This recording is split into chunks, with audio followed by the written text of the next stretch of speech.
India जो है वो वाकई ही डिफेंस के मामले में काफ़ी स्ट्रॉन्ग है, क्योंकि जब से पाकिस्तान और इंडिया अलग अलग हुए हैं, द सेपरेशन वेंट ऑन, तो हुआ ये कि सब दोनों ही कंट्रीज़ जो हैं वो अपने डिफेंस को लेके बहुत ज़्यादा सीरियस हैं।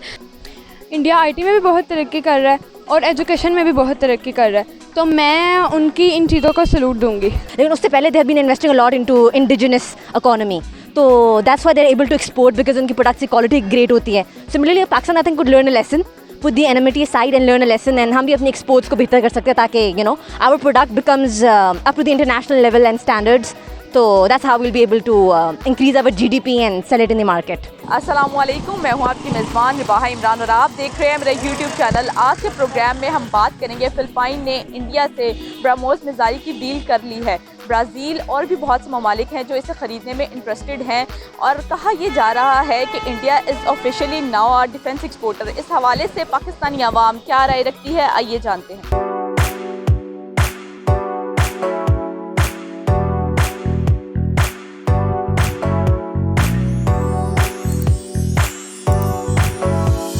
अस्सलाम वालेकुम। वालेकुम अस्सलाम। आपका नाम?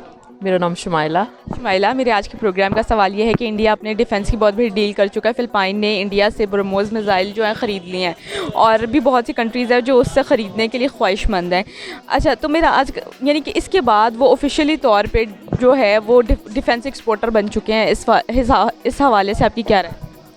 मुझे लगता है वो बहुत अच्छा काम कर रहे हैं, हमें अप्रिशिएट करना चाहिए और हमें भी इसी तरह काम करना चाहिए। और मुझे लगता है हमारे पाकिस्तान में तो बहुत ही टैलेंट है, हम इससे बेहतर कर सकते हैं, और क्यों ना हम भी इस फील्ड में आएँ और अपनी एक्सपोर्ट बढ़ाएँ। मेरे ख्याल से हाँ, पाकिस्तान को भी चाहिए कि अपनी चीज़ें प्रमोट करें। फॉर एग्ज़ाम्पल इंडिया में अगर हम हर तरह देखें तो वो लोग अपनी चीज़ें प्रमोट कर रहे होते हैं, अपनी जिस चीज़ में पैसा लगाना चाहिए वहाँ लगा रहे होते हैं। मुझे ऐसा लगता है पाकिस्तान में उन चीज़ों पर पैसा लगाया जाता है जो प्राइमरीली इंपॉर्टेंट नहीं है। फॉर एग्ज़ाम्पल एजुकेशन हो गई, उसको उस पर इतना फोकस नहीं होगा, और बल्कि रोड्स पे और इन चीज़ों में किया जाएगा। तो मेरे ख्याल में हमें भी अपने डिफेंस, एजुकेशन और जो इम्पोर्टेंट प्राइमरी चीज़ें हैं उन पे फोकस करना चाहिए। ऐसा लगता है कि हमें अपनी कंट्री को भी चाहिए कि हम अपने डिफेंस के लिए ख़ुद इस पे काम करें और ख़ुद कुछ ना कुछ ऐसा बनाएं डिफेंस के लिए। जैसे कि ये है एरोप्लेन्स होते हैं जो कि जो हवाई डिफेंस के लिए करते हैं, या शिप्स के ज़रिए, या इन चीज़ों पे हम ज़्यादा काम करें और अपने डिफेंस के लिए ख़ुद चीज़ें बनाएं। डेफिनेटली इंडिया जो है वो वाकई ही डिफेंस के मामले में काफ़ी स्ट्रॉन्ग है, क्योंकि जब से पाकिस्तान और इंडिया अलग अलग हुए हैं, द सेपरेशन वेंट ऑन, तो हुआ ये कि सब दोनों ही कंट्रीज़ जो हैं वो अपने डिफेंस को लेके बहुत ज़्यादा सीरियस हैं। पाकिस्तान ने भी अपने हद तक जितना काम वो कर सकते थे उन्होंने भी किया, इंडिया ने भी किया। अब उन्होंने अपने उस काम को, जो डिफेंस का काम वो हमेशा से कर रहे थे एक दूसरे से बचने के लिए, एक दूसरी लड़ाई के लिए, या जो भी था, लेकिन अब उन्होंने उस चीज़ को एक इंटरनेशनल प्लेटफॉर्म दिया है, तो ये दैट इज़ वेरी गुड। और आई गेस ये उनकी इकॉनमी में डेफिनेटली हेल्प तो करेगा ही, और उनको बहुत ज़्यादा ग्रो करने में हेल्प भी करेगा। इंडिया आईटी में भी बहुत तरक्की कर रहा है और एजुकेशन में भी बहुत तरक्की कर रहा है, तो मैं उनकी इन चीज़ों को सलूट दूंगी। इसीलिए उनका जो डिफेंस है ना वो स्ट्रॉन्ग हो रहा है इन द मोदी गवर्नमेंट। लेकिन उससे पहले they have been investing a lot into indigenous economy, तो that's why they are able to export because उनकी प्रोडक्ट्स की क्वालिटी ग्रेट होती है। Similarly Pakistan I think could learn a lesson, put the enmity side and learn a lesson, and हम भी अपनी exports को बेहतर कर सकते हैं ताकि our product becomes up to the international level and standards. तो that's how will be able to increase our GDP and sell it in the market. बड़ी अच्छी बात है जी, तरक्की कर रहा है, बहुत अच्छी बात है, तो करना चाहिए उसको। जो वो कर सकता है वो करे। बेसिकली तो वैसे नज़र आने में तरक्की है, और इंसान की जान की तनज़ली है इसमें, सीधी सी बात है। ये किसके लिए है? बंदों को मारने के लिए ही है ना, चाहे वो कोई भी हो। इंसान तो इंसान ही है, चाहे वो फ़िलिपाइन में है, श्रीलंका में है, पाकिस्तान में है, इंडिया में है, बांग्लादेश में है, अमेरिका में है, बंदे तो बंदे ही है ना। तो बंदे की मारने के लिए इंसानियत खुद अपनी दुश्मन। तो जब इंसान इंसानियत के दुश्मन हो जाएंगे तो ये कर लें, उसमें तबाही के समान ही है ना। और क्या है, एटम बम क्या है कहने को? आपके पास वो एक ये है कि जी डिफेंस सिस्टम है आपका, तो तबाह उससे कौन होगा? इंसान ही तबाह होंगे ना। तो ये सारा इंसान की तबाही का सामान है, इंसान ने खुद पैदा करना है।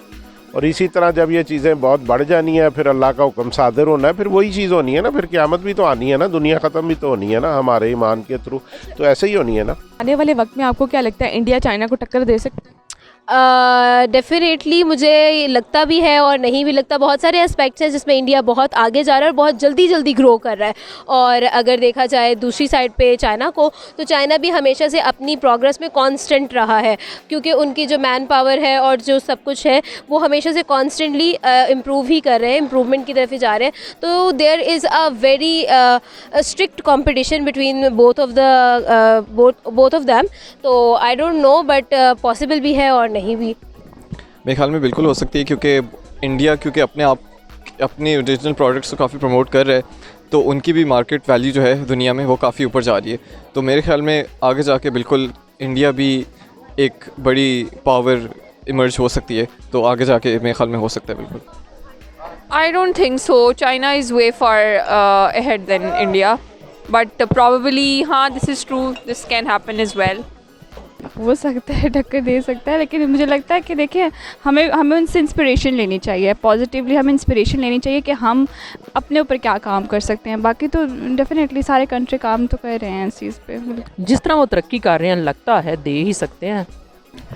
बिल्कुल दे सकते हैं। अगर वो इतनी चीज़ों में तरक्की कर रहा है तो वो चाइना को भी टक्कर दे सकते हैं। ये हो भी सकता है और नहीं भी हो सकता। आई थिंक अभी तो सबसे big super powers are the United States and China. I doubt कि इंडिया जब तक अपनी इस मोदी गवर्नमेंट के under India could stand against China. I doubt that, but may be in the future 10 years we could see a change. Sir, वहाँ पे अगर comparison Pakistan के डिफेंस और इंडिया के डिफेंस का कंपैरिजन किया जाए तो पाकिस्तान कहाँ पे पीछे रह गया है? क्या गलती कर रहा है कि पाकिस्तान इतना पीछे रह गया? मेरे ख्याल में टेक्नोलॉजी वाइज शायद पाकिस्तान थोड़ा पीछे हो, वरना मिसाइल्स वगैरह की बात की जाए तो हमारे पास भी बहुत हैं। और अगर आर्मी और इनके जज्बों की बात की जाए तो मेरे ख्याल में we have one of the best armies in the world. उस हिसाब से बात की जाए तो हमारी आर्मी मुझे लगता है हमारे से बेहतर है। लेकिन इंडिया का यह है कि वो लोग इन्वेस्ट क्योंकि डिफेंस में बहुत ज़्यादा करते हैं, तो शायद इस वजह से हम इस सेंस में उनसे थोड़ा सा पीछे हैं। बिल्कुल आगे आ सकते हैं। पाकिस्तानियों के पास टैलेंट का कोई कमी नहीं है। इट इज़ जस्ट कि हमें अगर प्रॉपर रिसोर्सेज दिए जाएं और प्रॉपर फैसिलिटीज़ प्रोवाइड की जाएं तो क्यों नहीं आ सकता पाकिस्तान भी। हम पाकिस्तानी किसी से कम थोड़ी हैं। आ तो पाएगा, लेकिन उसके लिए बहुत सारी मेहनत करनी पड़ेगी। तो जो कि मुझे लगता है कि अभी लेकर मतलब यहाँ पे उस तरह मेहनत नहीं हो रही। इनको चाहिए कि उस पर काम करें, टेक्नोलॉजी में जाएं और चीज़ें बनाएं ताकि लोगों की नज़रों में आए तो हमसे वो भी बाय करें। जो चीज़ें वो इंडिया से बाय करें, हम क्यों नहीं बना सकते? उसके लिए मेरा ओपिनियन ये होना चाहिए कि हमें डिफेंस एक्सपोर्टर के तौर पे एक जाने वाला कंट्री होना चाहिए। वो मेरा ओपिनियन नहीं है। So I don't know if I can fairly answer this question for you कि हम क्या गलती कर रहे हैं कुछ। और दूसरा, मैं जेन्युइनली एडमिट करना चाहूँगी कि मुझे सिचुएशन के बारे में इतना नहीं मालूम कि मैं एक्सपर्ट कोई ओपिनियन दूँ अपना, but my that's my overall comment. अगर बात की जाए इंडिया और पाकिस्तान के डिफेंस एक्सपोर्ट की, तो आपको क्या लगता है दोनों का कंपैरिजन किया जाए तो पाकिस्तान कहाँ पीछे रह गया? आपको क्या लगता है? करप्शन, इलिटरेसी, पॉवर्टी, हर चीज़ तो है पाकिस्तान में। हमारी गवर्नमेंट ने हमें सपोर्ट ही कहाँ किया है। वहाँ के लोगों को सपोर्ट किया जाता है, वहाँ के हर चीज़ को मैनेज करके उन आवाम तक पहुँचाया जाता है और फिर वो लोग उसका आउटपुट देते हैं। उनको इनपुट मिलता है तो वो आउटपुट देते हैं ना। हम लोगों को यहाँ पर कुछ भी नहीं मिल रहा है।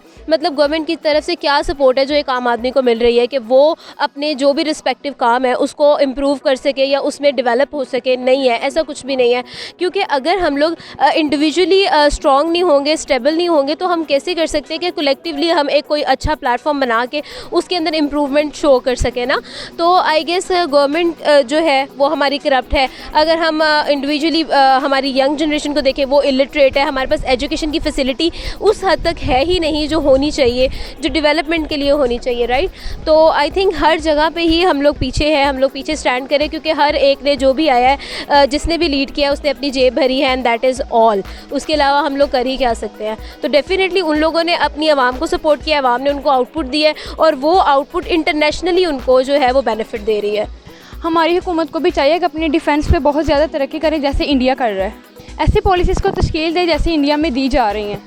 आई थिंक पाकिस्तान की जो GDP और इकोनॉमी इसलिए स्टैगनेंट होगी क्योंकि हम नॉन डेवलपमेंटल सेक्टर्स में बहुत इन्वेस्ट कर रहे हैं।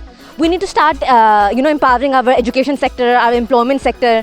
जितना ज़्यादा हम नॉन डेवलपमेंट में लगाते रहते हैं, इसलिए हमारे कोई बेनिफिट्स रीप नहीं होते, नंबर 1। नंबर 2, जो IMF के जो ऑस्टेरिटी मेजर्स हैं वो हम उसकी वजह से हम बहुत सफ़र करते हैं। जो हम डेट ले लेते हैं IMF से और फिर हम नेक्स्ट 5 years को पे ऑफ करने में गुजार देते हैं। तो फर्स्ट हमें IMF की सपोर्ट को ख़त्म करना पड़ेगा और अपनी इकोनॉमी को मोर डेवलपमेंटल सेक्टर्स में इन्वेस्ट करना पड़ेगा, जैसे एजुकेशन एंड एम्प्लॉयमेंट एंड या दैट्स इट। तो नाज़रीन, मैं उम्मीद करती हूँ मेरा आज का प्रोग्राम आपको बेहद पसंद आया होगा। इस तरह की मज़ीद वीडियोस देखने के लिए देखते रहिए मेरा YouTube चैनल, और अगर आपको मेरी वीडियो पसंद आई इसे ज़्यादा से ज़्यादा शेयर करें, चैनल को सब्सक्राइब करना मत भूलिएगा। Thank you so much.